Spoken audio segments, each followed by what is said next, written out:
Goodbye. We'll be back soon. 1st of May, Rabbi Levitt, Gemora. So what's the case? Now, Gemora answered that question, and it was a rather convoluted case.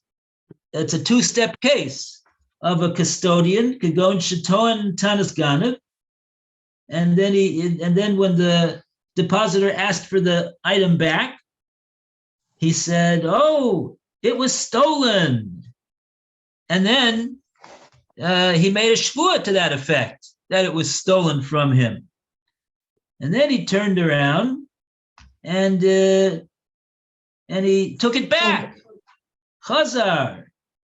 He took it back and he said, "Ton tanis avad." No, it wasn't stolen. It was lost from me.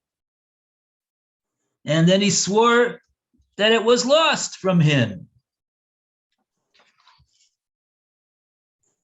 And then the witnesses on the top of 108A, the witnesses came, Boedim, Akamaisa.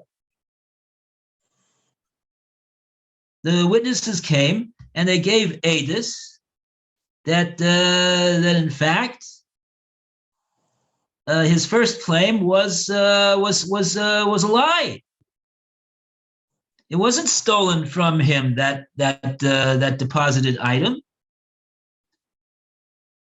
And then he subsequently, as a result of that, the witnesses coming, he subsequently he was hoda abasraisa. Then he was moda that his second claim that he made, that it was lost, was a lie. And it wasn't lost from him. So now what's the story over here? And on this is the case that Rami Bar Chama is asking his question about. So maybe we should read this again from the top of page 108A, and then we'll understand more what's the question that Rami Bar Chama is asking about. Just to get clear, he says witnesses came and said that the claim that it was stolen is false, right? Right, that's the kamaisa. Kamaisa means the witnesses came in regard to the first matter. Mm-hmm. In other words, there's two stages over here in this case. The first stage is that he claimed that it was stolen from him, and then he swore that it was stolen from him. And then it says that he retracted that and said that really it was not stolen from him, but it was lost from him. And then he made a shvua that it was lost from him. Mm-hmm. And it seems like all of that happened. Those two things happened. And then after those two things happened, so then a third thing happened. The witnesses came along and they testified akamaisa, that he was not saying the truth when he said that it was stolen from him. It was not stolen from him. And then the fourth thing that happened is that he admitted himself that his claim that he said was false. The claim that it was lost. Yes, that's right. The hoda basraisa. Basraisa means he was moda. He admitted to the last thing that he said. Basraisa is the last thing that he said, and that's referring to his statement that it was lost from him. So there's 4 parts to this story. 4 parts to this story, And now let's see what the Gemara says over here, how this story connects to the question that Rami Bar Chama posed. So let's see. Roy, would you like to read from the top of page Kuf Ches Amid Aleph, 108a? Right, let me turn over. Or do I start the sentence from before? So I have to think. Okay, you want to start from Yeah, because it's one.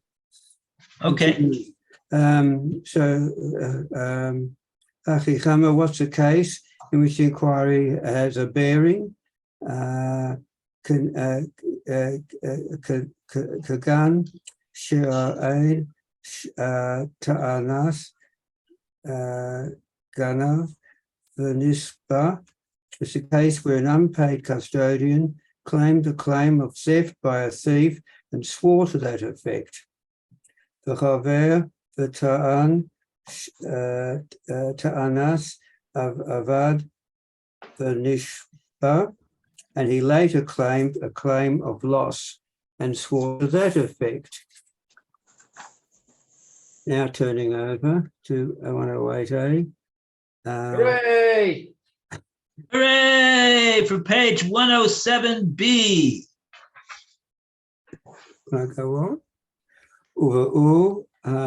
Round of applause. Okay. Yes, you may continue. Thank you. Adim Akamiyesa. Then witnesses came and testified regarding the first oath that it was false. The Hadar Avasaraisa, and then he admitted regarding the second oath that it was false. May, Right. what's the law? Okay. Will I go on? Or... Yeah. Maman Hamachayev Havas Kefel Bataru Min Hachomesh. Do we say that any money which makes one liable to the kefil payment exempts him from paying the 1/5 surcharge for the same money? Vaha Ichayev Le Ilave Kefela. And regarding this money that the custodian denied, he already became liable to the kefil payment over it. That's through his first oath, so he cannot also become liable to the 1/5 surcharge over it through his second oath. Or Dilma, perhaps we say Shavua Hamachayeva To Kefil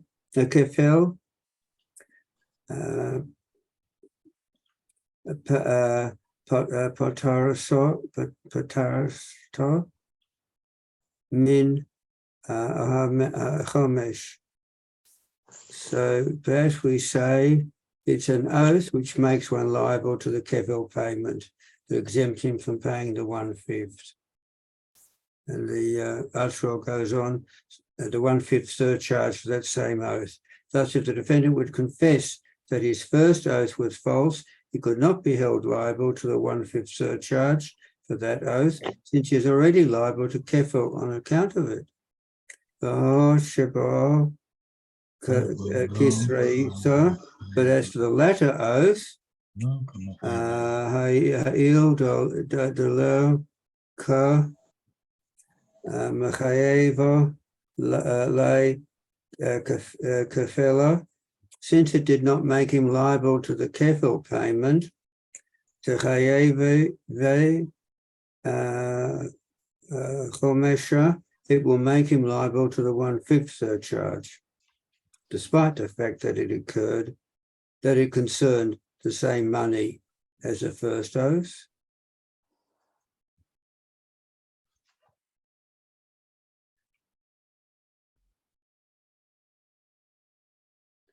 Okay, so in other words, when the second, he made two shvuas. The second shvua was the shvua that it was lost from him. And so since that shvua cannot make him obligated to pay kefil. Now, why cannot shvua not obligate him to pay kefil? Because that the shvua that he's saying to back up his claim, to solidify the claim that he made, that it was lost from him, is itself a claim that cannot make him chayev in kefil. In other words, we need to understand a halacha over here. There's two claims that he's making. There's two claims that he did make over here. He made a claim initially that it was stolen from him. Now that claim, when he swears to that, but that claim of being a Tohen Tanis Gan, of being that claim of saying that it was stolen from him, right? Even if witnesses, even if he doesn't make a shvua, but if witnesses come and they say, "Oh, this that he said that it was stolen from him," it's not so that it was stolen from him. He has it in his backyard. So then he becomes, that's the case of Tohen Tanis Ganav. And Tohen Tanis, the one who makes a claim that it was stolen from him, when in fact it was not stolen from him, when in fact he's the one who has it in his possession. We saw from the psukim that he pays kefil for that, even if he didn't make a shvua on it. That's point of information number one. And number two, if he would make a claim that it was lost from him, and witnesses would come and say, "No, it wasn't lost from him. It's in his backyard." Oh, well, we see that he was lying, and it seemed like he was trying to abscond with the item. But in any case, we don't call him, he's not going to pay kefil. He's not going to pay kefil in that case. Only with a claim that it was stolen from him is he going to pay kefil. And so, and so now that's the first two pieces of information that we need to know in order to understand how this case is working over here.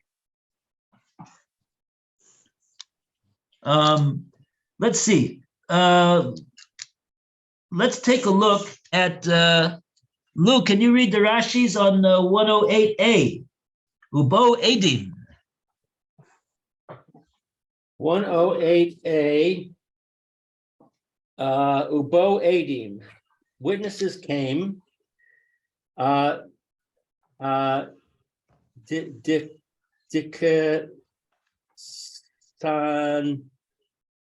Saba. Kanishba.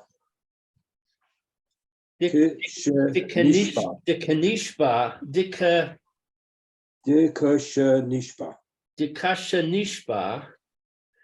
Haisa Etzlo Lechayev Kefel Lehadar Hoda Ihu Abtaraisa. So Dikisha Nishba, that when they came, that when he swore that he was by them, Etzlo. What's etzlo? Yeah, that is. By him. Haisa etzlo. He swore that what, that he had it? That he had the thing? He was with them. This is, Rashi is telling us the substance of the testimony. The Gemara doesn't say what the Eidim testified to. Well, it says that they were, they testified akamaisa. They testified on the first thing. So that's they testified that he did have it. At the time that he swore, Rashi makes a point of pointing out that at the time that he swore, Haisa Etzlo, the deposited item by him, he's making a shvua that it was stolen from him.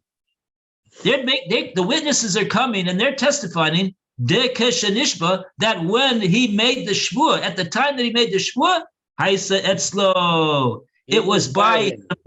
That item that he claimed was stolen from him.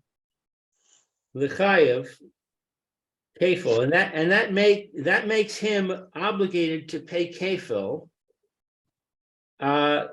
Dihadar hoda. Dihadar. Ihu. What's hadar? Goes back, returns, changes mind.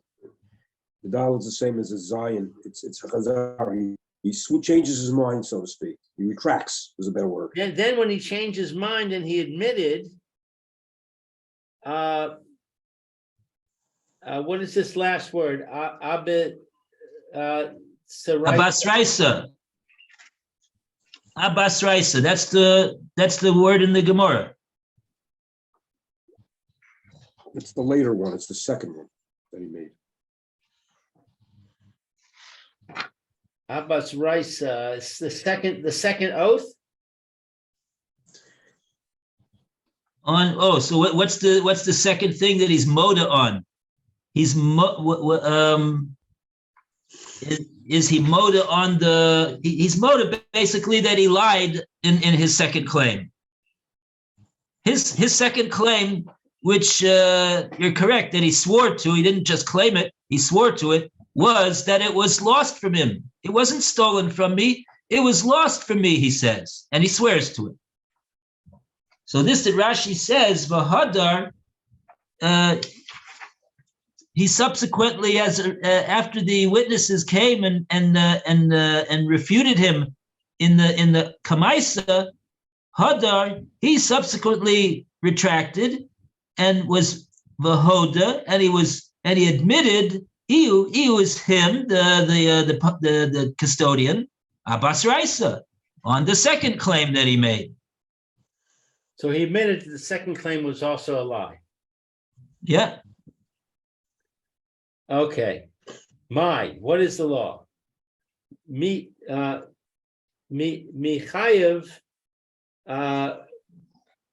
Chumash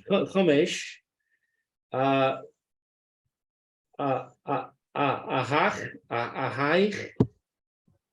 Shavua Bas Raisa O Lo.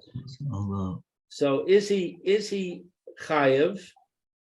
With the question that's saying what is the law? Here's Rashi is explaining what it's asking. What are the choices? The choice one is that he's obligated to pay a fifth,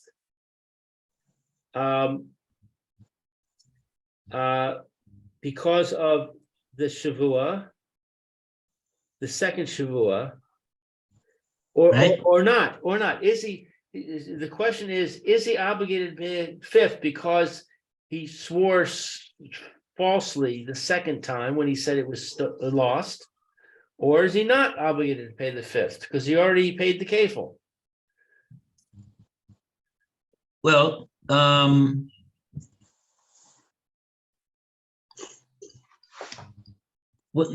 interesting. Rashi doesn't really. Okay. That's the question. is the fact that is he going to be? The question is whether he's going to be chayav to pay the chomish or not, and what does that depend upon? Whether he's going to be chayav to pay the chomish or not.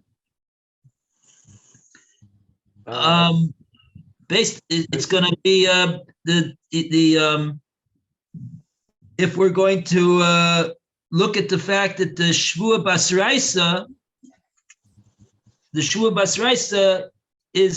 was made to support a claim which is not going to make him chayav kefil, because when we said that when he makes a claim that it was lost from him, even if he's disproven on that by witnesses and come and say, no, it was not lost from him, it was in his backyard, he doesn't pay kefil for that.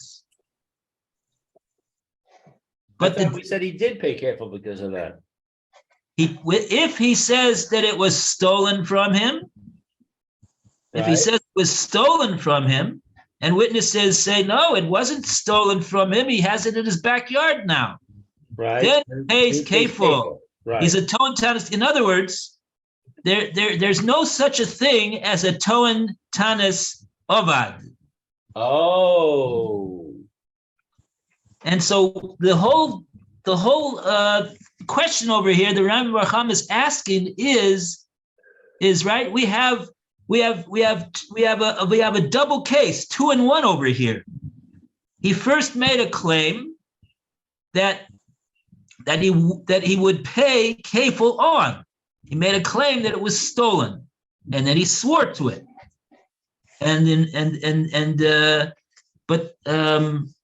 But then after he had made that claim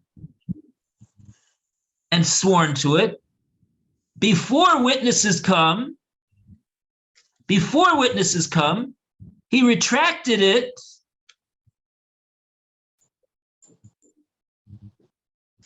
Oh, that's the question over here. When did he retract? Did he retract after the witnesses came, or did he retract even beforehand?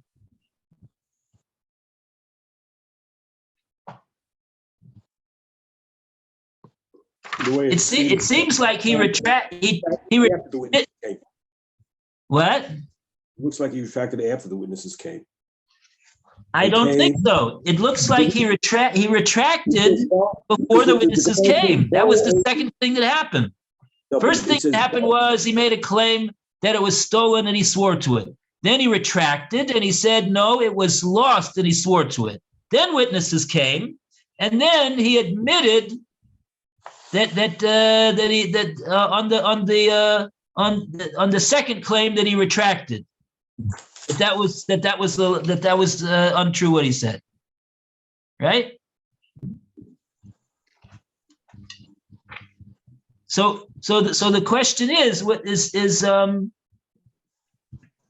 so we want to so that practically speaking, right? The halacha is that if there would only have been a claim of being stolen, and the witnesses come and disprove him, he would definitely have to pay kefil. And the chomish, what is the reason why he pays a chomish?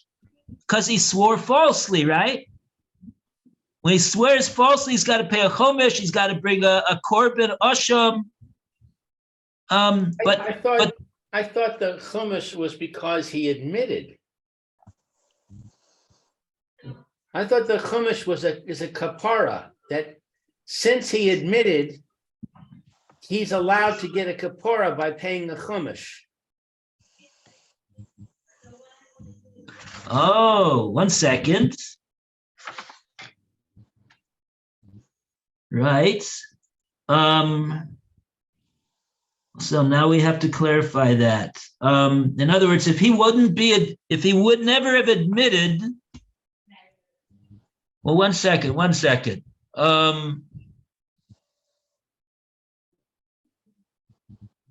I don't even think that he needs to bring a korban unless he admits that both the din of the korban and the chomesh are because he admitted. If he doesn't admit, he doesn't bring a korban or chomish. I think you're right. And the admitting is basically only on the second case, not on the first case. So the question is it a done deal once the first time he did the shvua, he has to have the kefo, so the kefo doesn't require the chomish, because he was found false on the first time. He's got the kefo and no chomish. Now the second case is an admitting case. So do we say, oh, it's done deal, he's already been testified, it's over with, and we don't worry about the second case? Or do we look at the second case as something independent now that he can pay the chomish on? That's the olo, that's the question that we're trying to understand now. I think if we focus on the issue of kapara, it becomes a little bit more clear. When the witnesses come and they testify that he lied, so that the question is, does that cause him to lose the ability to get a kapara because the witnesses now have established he lied? And if that's the case, then the subsequent admission, whereas normally it would allow him to get a kapara, to bring a carbon and pay the chumash, as you said, it doesn't. Or maybe no, maybe it still has the power to give him a kapara.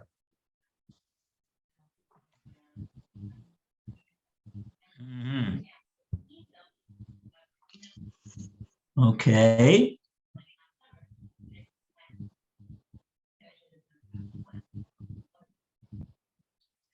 Okay, so good. We have so we see that we have a question over here. And Rashi, there's more Rashis over here. There's actually there's two, looks like two more Rashis, and the last one is quite a long one. All right, why don't I read the next one and then let Phil do the long one? Okay. Thanks. Okay, so ha achayev lei fela.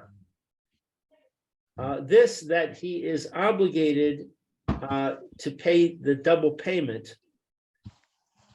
Aleha dehai mamon.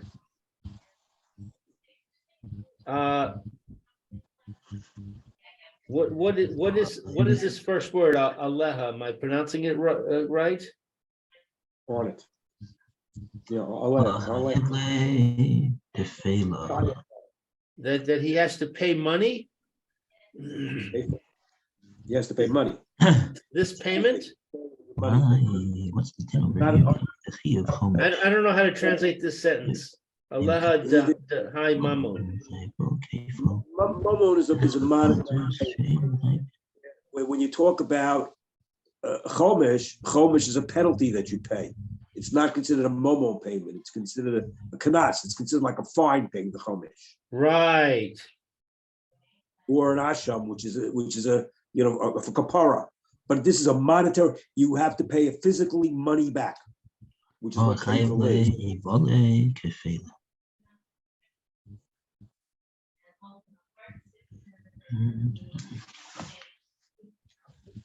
Okay, the Gemora, Rashi is he for some reason he's you have to read the Rashi together with the first statement that the Gemora says. The Gemora says "my," and Rashi explained that question to mean, is there going to be a chiv chomish? Is he going to have to pay chomish on this second shvua or not? So the implication is not going to, based upon the first shvua that he made, he's not going to have to pay kefil. That seems to be understood from Rashi's comment, right?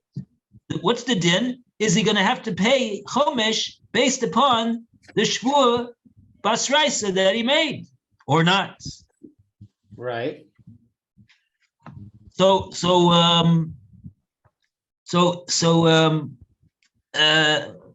the Gemora the Gemora, what's the case for saying that he is potter on the Chomesh?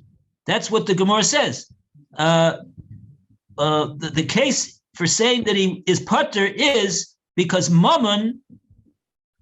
Do we say that the mammon, which obligates him in kefil, will potter him from the Chomesh? Meaning to say that you don't pay kefil and Chomesh on one chiyuv mammon. And the Gemara says, "V'ha echayable ilave kefela." And in this first scenario, the shomer was chayav kefil because he made a claim that it was stolen from him.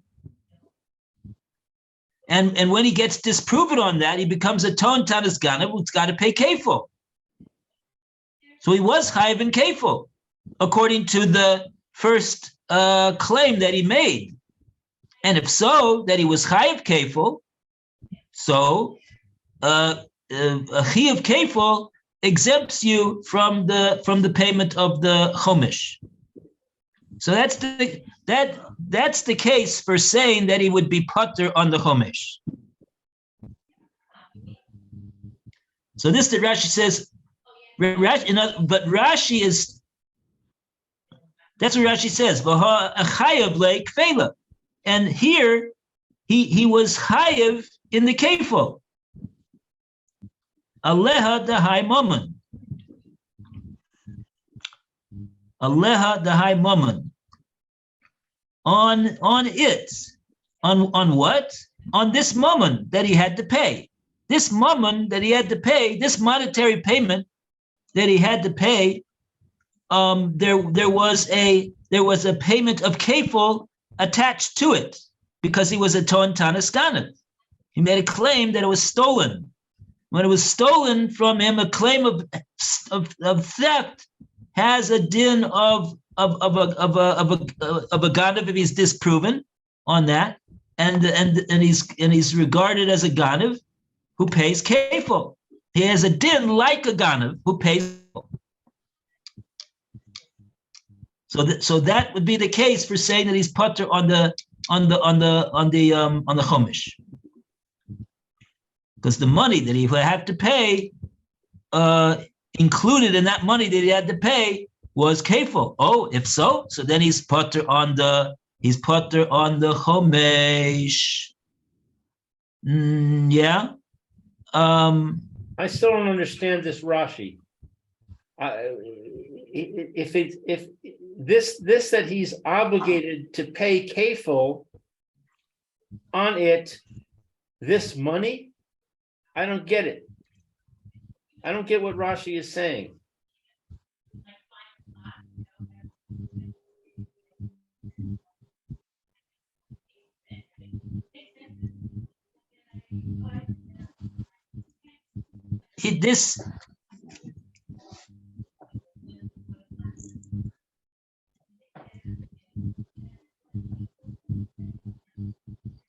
In other words, based upon this claim that he made, that he swore to, that it was stolen from him, that claim is a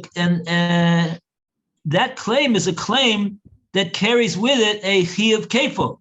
If he's going to be disproven on that, right?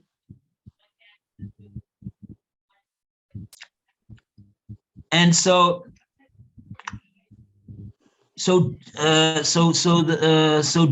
do we look at this case as a case that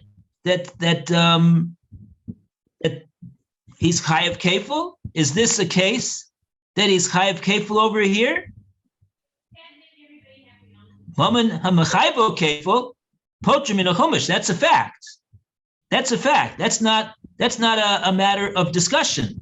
If there is a kefil payment that he's going to have to pay, he's going to definitely be potter on the chomesh. Over here, the Gemara says, "Aha, echayav le ilavek fela." On this case, he should be chayav kefil because based upon the fact that he made a claim that it was stolen. Well, we know he's chayav kefil. It says it explicitly, right? Well, before the witnesses came and disproved his claim of kefil, disproved his claim that it was stolen from him, he himself made an about face and said, no, it wasn't stolen. It was lost from me. And then he swore to that. So how do we look at that? Okay, it is time, and I'll have to do that long Rashi tomorrow. Okay. Thank you. Okay, thank you, Rabbi. We're in the middle. We're still trying to understand this case.